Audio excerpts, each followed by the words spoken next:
just want to get on here and go through how we should be doing our warm-ups before every workout.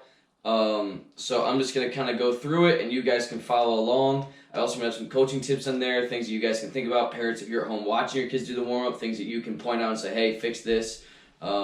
So let's start with high knees, okay? So every exercise that you do, the first 4 can go for about 15 to 20 meters. So the first one's high knees. So what I'm looking for is to get my knees high, my knee up, and my toe up. And I'm looking for as many reps as I can possibly get between now and the exercise. So if I can get my dogs to move. Excuse me, buddy. I got mama. So what you're going to be doing is you're going to be right here. And I'm going to start, and I'm just going to focus on getting as many reps as I possibly can between now and the end. Next is butt kicks, the same exact thing, right? So I'm going to look for as many possible reps as I can get. I have good posture. My shoulders are set back. I don't want to be doing butt kickers like this. I want to have my chest up, going just like this through it. Notice that my arms are pumping just like they would if I would be in a sprint. And then the next one is we have A-skip. So A-skip is going to look just like this. It's kind of like high knees, but you got a little more of a rhythm into it. So it's going to be right here, okay? Still driving that toe and knee up. And all I'm doing is just sitting right here and going for about 15 to 20 meters again. After that, we have karaoke. So a lot of our kids like to do karaoke. I don't know if you can see this, where they're kind of running and they're just crossing their feet like that. That's not how we want to do it. We want to do it a little bit more like this. We want to keep our feet and our arms inside of our body frame, and we want to step back, step, snap it over. So it's going to look just like this.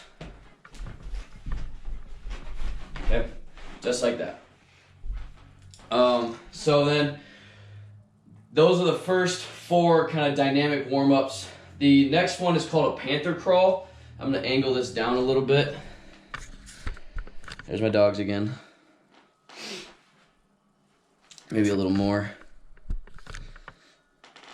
Okay. So a panther crawl is, Panther crawl is I'm gonna get down on my hands and my toes, right? And my knees are gonna be right underneath my body. So I don't want to be way extended out like this. Hi, Maisie. I don't want to be way extended out like this. I want to have my knees underneath my body. And I'm going to step with my opposite hand and opposite knee, okay? So, goodness gracious. So I'm going to step with my right hand and my left knee, and then my left hand and my right knee is going to go. So it's going to look just like this. Notice how everything kind of looks robotic, okay? That's the goal, is we want to kind of coordinate the right side of the body with the left side of the body. We want our back and bellies flat and parallel to the ground. And then we want to keep everything tight as we're going. I don't want to get big, long steps like this. That's not what we're looking to do. Short and controlled steps. So I'm here, just like that, okay? That's the panther crawl. The next one are our glute bridge series. So this is all part of our movement prep. So our glute bridge series, I'm going to lay on my back. My feet are planted on the ground. My palms are facing down, or my palms are facing up. My hands are down. And I'm going to squeeze my butt as hard as I can. Squeeze my butt as hard as I can for about 20 seconds, okay? Dig my heels into the ground. I want to keep my rib cage down. I don't want to overextend like this. I just want my rib cage down. I want to have good posture. Guys, look out. They can't see. Come on. Move. Maisie, go over there. They're not going to move. And then I'm going to switch to my right leg is up, right? So I'm still going to dig in, and my right leg's going to be up. And I'll hold this for about 20 seconds. Now, you might find that one leg is weaker than the other. That's fine. That's normal.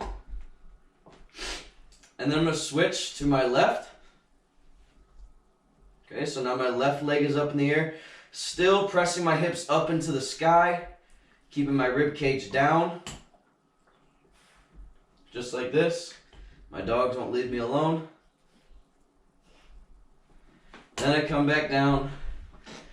And now I move on to my opposite arm, opposite leg balances. So What this looks like is I'm going to be in a push-up plank, so I'm going to have my joints stacked from my shoulders all the way down to my wrist.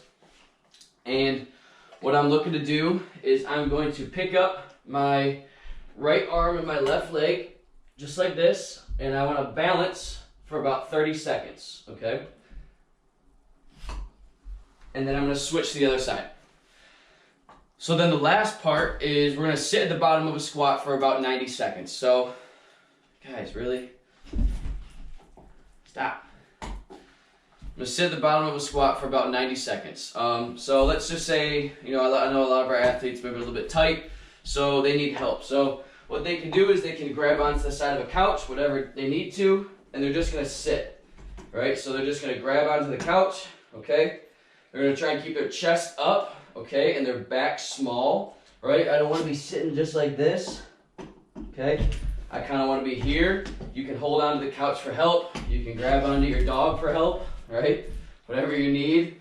But we're going to sit here for about 90 seconds, maybe move around, push a leg out, push the other leg out, right? Whatever you got to do to get a good stretch in. But as long as you keep good posture in the middle of it, you should be fine, okay?